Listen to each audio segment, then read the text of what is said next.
एक बार एक राजा अपने सहचरों के साथ शिकार खेलने जंगल में गया। वहां शिकार के चक्कर में एक दूसरे से बिछड़ गए और एक दूसरे के खोजते हुए एक नेत्रहीन संत की कुटिया में पहुंचकर अपने बिछड़े हुए साथियों के बारे में पूछा।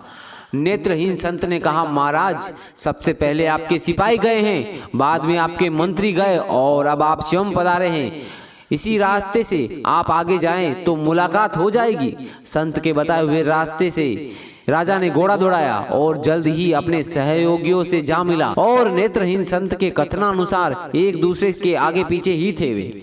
यह बात राजा के दिमाग में घर कर गई कि नेत्रहीन संत को कैसे पता चला कि कौन किस ओहदे वाला जा रहा है। लौटते समय राजा अपने अनुचरों को साथ लेकर संत की कुटिया में पहुंचकर संत से प्रश्न किया कि आप नेत्रहीन होते हुए भी कैसे जान गए कि कौन जा रहा है, कौन आ रहा है। राजा की बात सुनकर नेत्रहीन संत ने कहा, महाराज, आदमी की हैसियत का ज्ञान नेत्रों से नहीं उसकी बातचीत से होता है। सबसे पहले जब आपके सिपाही मेरे पास से गुजरे तब उन्होंने मुझसे पूछा कि ए अंधे, इधर से किसी को जाते हुए की आहट सुनाई दी क्या? तो मैं समझ गया यह संस्कार विहीन व्यक्ति छोटी पदवी वाले सिपाही ही है। जब आपके मंत्री जी आए तब उन्होंने बाबा जी, इधर से किसी को जाते हुए की आहट सुनी क्या? तो मैं समझ गया यह किसी उच्च ओहदे वाला है, क्योंकि बिना संस्कारित व्यक्ति किसी बड़े पद पर आसीन नहीं होता। इसलिए मैंने आपसे कहा कि सिपाहियों के पीछे मंत्री जी गए हैं। जब आप स्वयं आए तो आपने कहा, सूरदास जी महाराज, आपको इधर से निकलकर जाने वाले की आहट तो नहीं मिली। तो मैं समझ गया कि आप राजा ही हो सकते हैं, क्योंकि आपकी वाणी में आदर सूचक शब्दों का समावेश था और दूसरों का आदर वही कर सकता है जिसे दूसरों से आदर प्राप्त होता है, क्योंकि जिसे कभी कोई चीज नहीं मिलती वह उस वस्तु के गुणों को कैसे जान सकता है। दूसरी बात, यह संसार एक वृक्ष स्वरूप है। जैसे वृक्ष में डालियां तो बहुत होती है, पर जिस डाली पर सबसे ज्यादा फल लगते हैं वही झुकती है।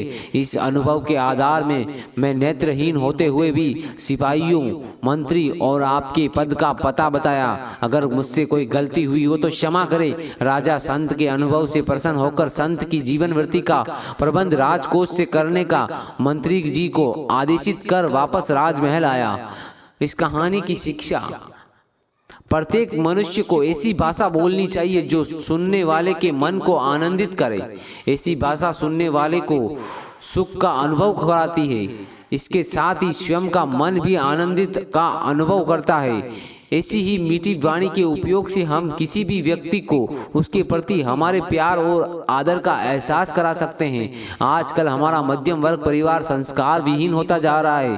थोड़ा सा पद, पैसा व प्रतिष्ठा पाते ही दूसरे की उपेक्षा करते हैं, जो उचित नहीं है। मधुर भाषा बोलने में किसी प्रकार का आर्थिक नुकसान नहीं होता है, अतः मीठा बोलने में कंजूसी नहीं करनी चाहिए।